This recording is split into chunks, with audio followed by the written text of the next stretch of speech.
Hello friends, welcome back to channel NEET Biology Expert. I am Dr. Parveen. In this lecture series, we are studying class 12 biology, the second unit genetics and evolution. In this particular lesson, we are going to come across the different words in genetics. That is, what are the important terminologies and its meaning in the genetics.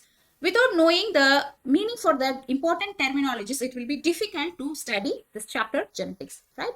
So let's get started. The first word is character. What is a character?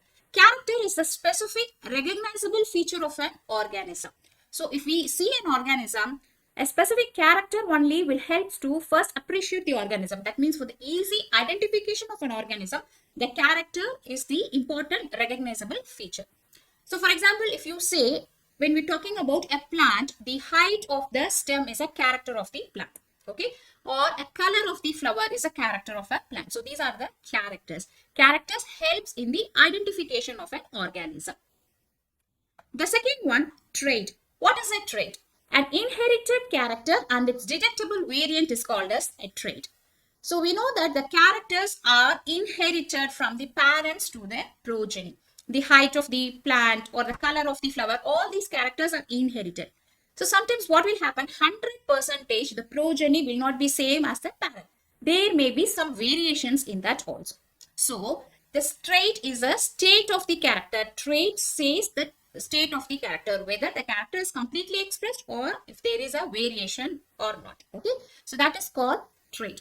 Again, if we say the height of the stem is the character, whether the progeny is tall or whether it is short, that means dwarf, that is the trait. Okay, so how the height is expressed, whether it is expressed as tall or whether it is short. So this is called trait.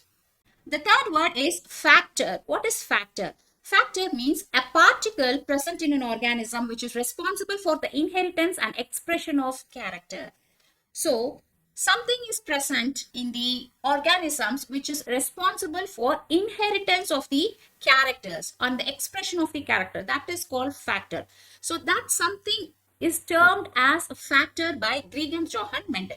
We know that Mendel is the father of genetics. So he did pea plant experiment and he gave various laws of inheritance, right? So when he noticed something is helpful in the transmission or the inheritance of the characters from the parents to the offsprings, he termed that something inheritable character as the factor. Okay, so factor helps in passing the characters from one generation to next generation. Now we are calling this factor as gene. So what is gene? Gene is the basic unit of heredity. It is the smallest functional unit of a DNA. So gene is a particular segment of the DNA which is responsible for the inheritance and expression of the character one generation after generation. Okay, so what Johann Mendel noticed something in the parents which is transmitted to the progeny, that factor is actually now what we call gene, right? So the word gene, who coined the word gene? This is important. Wilhelm Johansen in 1909, he coined the term gene. So he is Wilhelm Johansen. So when we see a cell structure, okay, so here is the nucleus. In the nucleus, we have the chromosomes. The chromosomes are like this X-shaped, right? So in the chromosomes, it is a diploid. So one is from the parent, one is from one parent, male parent, and another is from the another female parent. A pair of chromosomes which is diploid in nature, okay? So the nucleus contains the chromosomes. The chromosomes are made up of DNA. They're coiled structures of DNA. The DNA is tightly packed and coiled and they are present in the inside the chromosome, okay?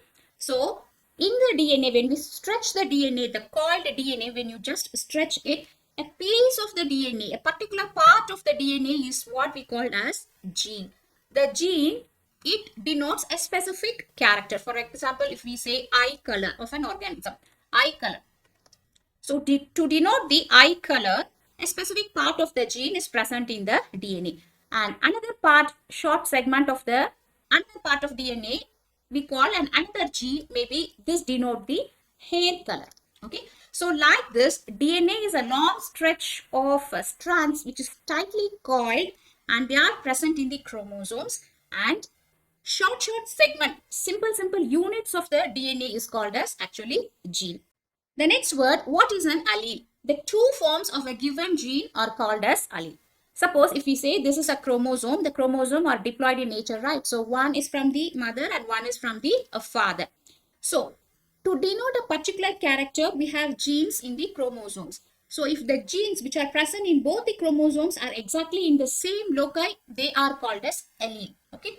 So for example, in the pea plant has two types of flowers. One is white color flower and another is purple color flower. So the character is the color of the flower. So to denote the color of the flower, there is a gene present in the chromosome at this point. Okay. Similarly, to denote the color of the flower, and another gene is also present in the another chromosome in the same loci. So like this, if two forms of a genes are present for a single character, that is called allele. So generally, they occupy identical position in the chromosomes. That means homologous chromosomes. So allele is the short form. The full form is called as allelomorph. So let us understand what is the difference between homozygous and a heterozygous allele. So if identical alleles are present for a particular triad or a particular character, that is called homozygous. For example, again, let us see the color of the flower as an example. Okay. So in these two chromosomes, a particular position is denoting the color of the flower. So one chromosome is denoting the color of the flower to be purple color. Again, simultaneously, the next chromosome is also denoting the color of the flower to be purple. That means both the chromosomes are having the genes which encodes the color of the flower to be purple. So this type of allele is called as homozygous. Okay. So this is homozygous allele. So homo means same or the pure. So both the alleles denotes the color of the flower to be purple. The other one is heterozygous. Hetero means different. Heterozygous. What is heterozygous alleles? If contrasting alleles are present for a particular triad or for a particular character, that is called heterozygous. So for example, here, the right side which is green, the chromosome, it is denoting the color of the flower to be purple. Whereas this blue color chromosome, here it is denoting, it contains the gene to encode the color of the flower to be white color. Okay. So it is the same gene, but one gene is coding the color of the flower as purple, another gene is coding the color of the flower to be white. So like this, variations are there in the alleles. So such types of allele is known as heterozygous. So let us understand what is a dominant and a recessive trait. So dominant means an allele that is express its trait even in the presence of an alternate allele. So we have seen now in a chromosome, okay, there are a pair of alleles. So one allele is mentioning one character and another same allele is also denoting another character. So if they are different, that means if these two alleles are heterozygous, one will express his character and another will be suppressed. Okay. So the allele that expresses its character is called as dominant allele. The allele which is not expressing its character in the presence of a dominant allele, it gets suppressed. That is called as recessive allele. That is called as recessive allele. Okay. So let us understand using this picture. Okay. So for example, in a pair of chromosomes, if a gene alleles are there to denote the color of the flower. Okay. So see here one allele is there which denotes the color of the flower to be purple. Again, the another allele is also there which denotes the color of the flower to be purple again.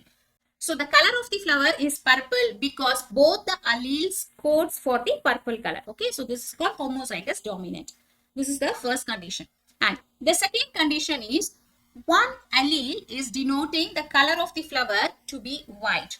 The another allele denotes the color of the flower to be purple. Okay. So one allele denotes the color to be white and another denotes the color to be purple. So here both the alleles are different, alternate form. Okay. So that's why this is called as heterozygous. So when heterozygous condition is there, usually the dominant allele will be expressed. So here the dominant allele is the purple color.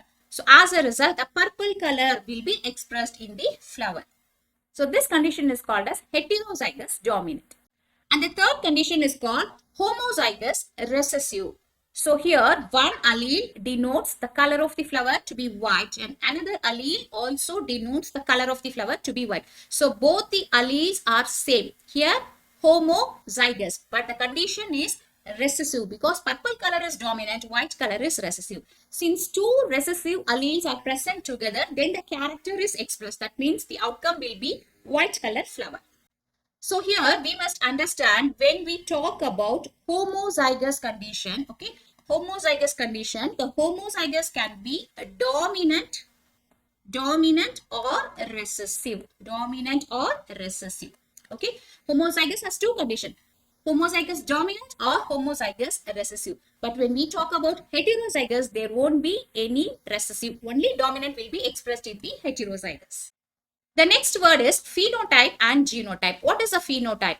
The external physical appearance of any triad is called as a phenotype.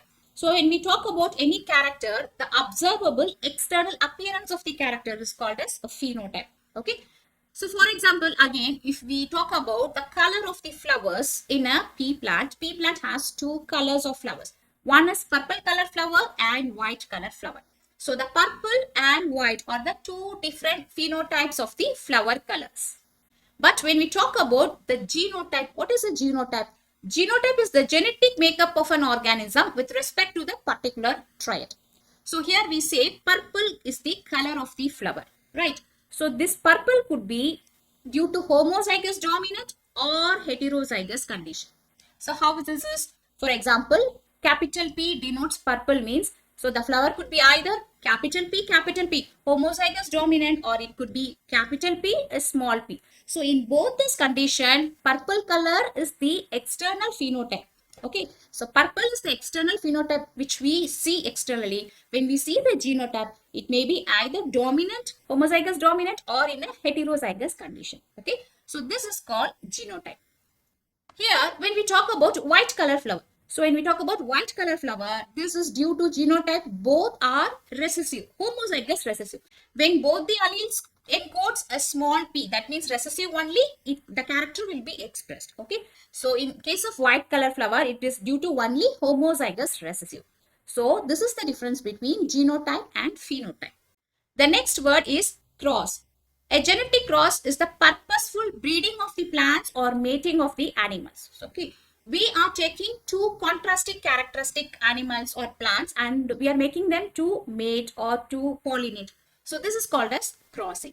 So for example, we are taking a tall plant, capital T, and breeding it with a small plant, small t, dwarf. Okay, so we will watch what will be the outcome of this hybridization. Okay, so we are doing this purposefully and taking two contrasting characters. This is called as crossing. Similarly, we do this in animals also. For example, we take black sheep and we are crossing this with a white sheep. Okay, so this is called as crossing. The next word is filial. What is filial? Generations that results from crossing of two parents is called as a filial. So we are crossing two parents of the opposite characteristics. Those parent generation is denoted as capital P. Okay, capital P means parent generation. So as a result of that crossing, we will have the hybrids. No. So those generations, those things we call as filial, that we denote as F. Generally, we give the name F1, F2, F3 like this depending upon how many generations we do crossing. Okay. So filials means generations which results due to crossing of the parental lines. The next word is F1 generation. F1 generation means first filial generation. First filial generation is called F1 generation. Okay. So here, look at this picture. Here we are crossing two dove. One is a white dove, which we say a female, and one is a gray color dove, which is a male. Okay. So these two contrasting character parents, they are denoted as capital P, parental generation. So as a result of this crossing, we get offsprings. Okay. So those offsprings are called as F1 generation. All these are the offsprings out of this combination of the parental generation, right? So the offsprings produced by the cross between the parents are called as the F1 generation. That too particularly the first offsprings. Okay. So we get here 4 F1 generation. So F1 means all the offsprings produced from the cross between the parents having the contrasting character. Suppose if we get this F1 generation, again we are choosing any two dove between these 4 doves and making them to mate. Okay. So as a result, we will get the next generation. So the generation which is derived by selfing or inbreeding of the first generation F1 offsprings is called as F2. This we denote as F2. Okay. So again, I repeat, we have two parents with contrasting character, that is parental generation. So as a result of the mating of the parental generation, we get the F1, the first filial generation, F1 generation. Now what we are doing, we are self-breeding the first generation. As a result, offsprings will be produced. So such offsprings are called as F2 generation or the second filial generation. So like this, we can keep on going F3, F4 like this. Okay, so this is called filial generation.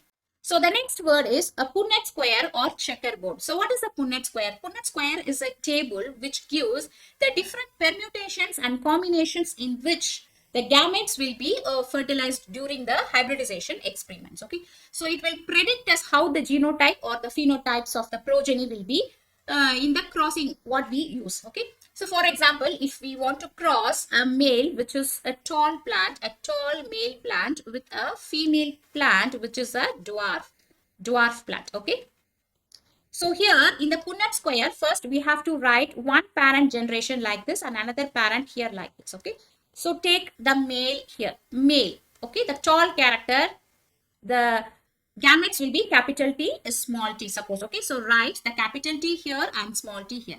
And similarly, in the female parent, okay, if it is a dwarf, small t, write one gamete here and another gamete here. So this is the first thing.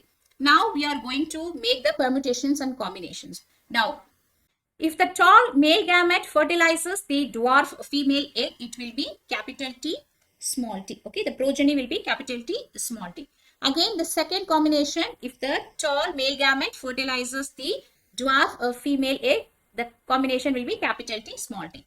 And the third combination, if the dwarf male gamete fertilizes the dwarf female egg, the combination will be small t, and in the fourth column also it will be small t, small t. So like this, we can predict the genotype and phenotype of the progeny of a cross using this Punnett table. So this table was first used by a scientist called Punnett, hence it is named after his name, Punnett square. The next word is back cross. What is a back crossing? So for example, now we are crossing two parents with alternate characters, that is with height variation. Okay, so this is a tall plant which we are now crossing with a dwarf plant. Okay, so tall and dwarf. So as a result of this crossing, we get four hybrids, four different plants. Okay, so 1, 2, 3 and 4. Four plants are there.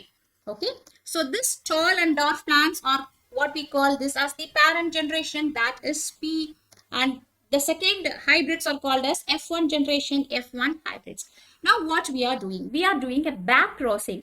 Back crossing means let us take any one of the plant in the F1 hybrid and make a cross again with any one of those parents. Okay, so this is called as back crossing. Suppose out of these four hybrids, let me say the first one I am choosing. So which plant I choose, this is called as BC hybrid. BC means back cross hybrid. Back cross hybrid. Okay, so this plant is now I'm going to use for the back crossing. So I am giving this name back cross 1, BC1 hybrid. Okay, now this plant I am crossing with this, the parent, one of the parent plant. Okay, so as a result of that crossing, we will get a hybrid. No, so that hybrid we now call as BC2 hybrid. That means back cross 2 hybrid. Okay, so what is back cross? Back cross means out of the F1 progeny, we choose any one of the F1 progeny plant and crossing them with one of the parents. This is called as back crossing. The next word is test cross. So what is a test cross? This is also a type of back cross, but there is a small variation. Okay, so again here we take two plants, parent plant, one is tall plant and one is dwarf plant. So as a result of this first hybridization, we get the F1 generation. In the F1 generation, 3 plants are tall. Okay, 3 plants are tall and 1 plant is dwarf. Now, we want to determine whether this tall plant which came in the F1 generation is really homozygous tall or heterozygous tall. Okay, so in order to confirm whether it is a homozygous dominant tall or a heterozygous tall, we do this test crossing. So how? So take this tall plant and backcross it with the dwarf parent plant. Okay. See, in the parent, we take two parents. One is tall and one is dwarf. Okay. So now what I'm doing, I am backcrossing the tall F1 hybrid with the dwarf parent plant. So this is called as test crossing. So why we do this test crossing? Because see, this plant which we got by in the F1 hybrid, we say this is tall. But looking at the phenotypically, it is looking tall. But genotypically, we don't know whether it is capital T, that is homozygously it is tall, or capital T, small t, heterozygously it is tall. We don't know, right? So determine whether this is really tall or it is a heterozygous tall. We make a cross breeding this with a recessive parent. Okay, that means homozygously recessive parent. That is with a dwarf parent. So the next generation will say whether this F1 hybrid is really a heterozygous or a homozygous triad. Okay. So this type of crossing is called as test crossing. The next crossing is called self-crossing. What is self-crossing? If two plants of the same generation are crossed, it is called self-crossing. Okay. So we are crossing a parent. Out of this parent, we are getting hybrids. Okay. So if we are crossing any two plants of the same generation, suppose say like this, we cross between these two plants. This is called as self-crossing. So let us just revise what is the difference between test cross, back cross and this self-cross. Self-cross, you know. Okay. So if plants between the same generation is crossed, this is called self-crossed. Then what is a back cross? Back cross means if any one of the hybrids of this F1 generation is crossed with one of its parents, that is called back cross. Then what is a test cross? If the tallest phenotype, say the tallest phenotype, this plant is crossed with the dwarf plant of the parent, this cross is called as test cross. So the next word is a pure line. What is a pure line? Pure line is also called as a true line or true breeders. Okay. So pure lines are the plants which undergone self-continuous pollination and they show a stable triad inheritance and expression for several generations. Okay. So for example, if we want a plant with only tall as the character. Okay. So first we have to take a parent. That means the parent must be homozygous, a dominant parent. Capital T, both the parents must be homozygous, a dominant. Now, make a cross between these two parents. Okay. So, as a result, we will get the first F1 generation. So, in the F1 generation, all the plants will be unanimously homozygous dominant because there is no other combination, no recessive gene. All are dominant gene only. Okay. Now, again, we have to make a crossing, self-crossing between the first generation plants. Okay. So as a result, we will get the second generation. This second generation plants will also be all dominant homozygously. Understand? Now, again, we have to make a cross between the second generation plant. Okay? Selfing or inbreeding between the second generation plant. So as a result, the plants which are produced in the third generation, F3, they all will be again tall. Okay? So like this, we have to do up to 5 generations. Okay, so here we get pure lines. So all the plants will be tall. So this type of breeding is called as pure line breeding. So what is the importance of this pure line breeding? Here the character will be maintained in several generations. Okay. The next word, monohybrid cross. What is a monohybrid cross? A cross between the parents which differs in only one character, only one heritable character is called as monohybrid cross. Okay. So we are taking a parents with only one contrasting character. The other characters are same. So crossing between only one contrasting character is called as monohybrid. Mono means a single. So say example, crossing between a tall plant and a dwarf plant. Okay, a tall plant which is capital T, which is crossed between a dwarf plant, small t and small t. So crossing between a tall and a dwarf plant is called as monohybrid cross. Here we are taking only one character into consideration. The next type is dihybrid cross. Di means two. So here a cross between the parents which differ in two heritable characters. Here we are taking two characters into consideration.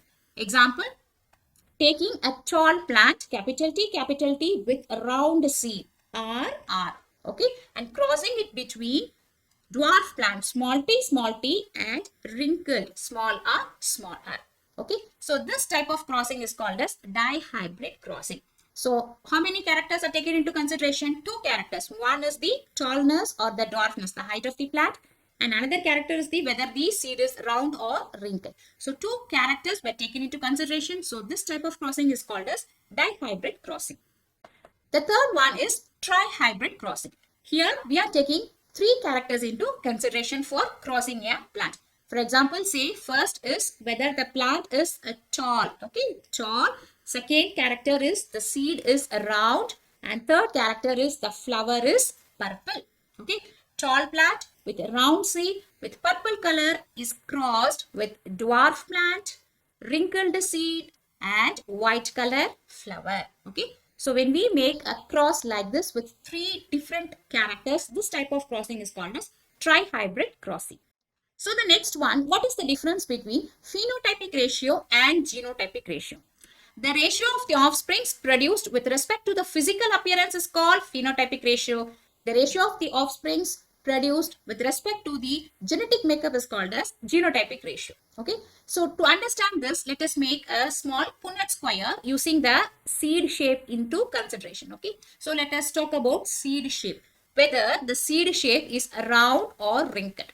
Okay, so we are taking two parents. So in one parent, this is one parent, the seed shape is round. So the gametes will be capital R and small r. In another parent also the seed shape is round. So the gametes will be capital R, small r. Okay, suppose you take it. Now we are making a cross between these two. So when we cross these two gametes, here we get capital R, and here in the next we will get capital R, small r, and here in the third we will get small r and a capital R, and fourth one we will get both small r and small r. Okay, so when we make a cross between two parents with the round seeds with capital R, small r, and another round seeds with capital R and small r, these are the offsprings with four different options. Okay, so let us write down this genotype and phenotype here. So first, when we write down the genotype, what are the different genotype we got here? The first genotype is capital R we got, and second genotype is one capital R, one small r. Okay, this is one option we get, and third is small r and small r. This is the genotype. Three types of gene combinations we get in this crossing. And what is the phenotype we get? We get either the seed will be round or they may be wrinkled, because here we see small r is that denotes wrinkled. Okay, so the phenotype may be round or wrinkled. Okay, so this is just we are writing genotype and phenotype. Now we are going to put the ratio, genotypic ratio and phenotypic ratio. So out of the four hybrid combination, the first capital R, how many is present? 1 present. Okay, one time it is present. So the first one is 1:2. Second combination, capital R, small r. Of the four combinations, how many capital R, small r present? Here one, 2, right? So 2:2. Small r. This combination, how many times present? One combination, 1. So the genotypic ratio is 1:2:1. Understand? Right. Then the phenotypic ratio, what is the phenotypic ratio? Out of the four hybrids, okay, round hybrids, how many present? Capital R, which is homozygous dominant, is also round. Capital R, small r, here also capital R, small r, they are heterozygous dominant, they will be round. Okay, so totally 3 round seeds, hybrids, is to 1 homozygous recessive, small r, that is 1 wrinkle. 3:1. Understand? So this is the genotypic ratio and this is the phenotypic ratio. So using the Punnett square, we can determine the genotype and phenotype, and also we could able to put the phenotypic ratio and genotypic ratio.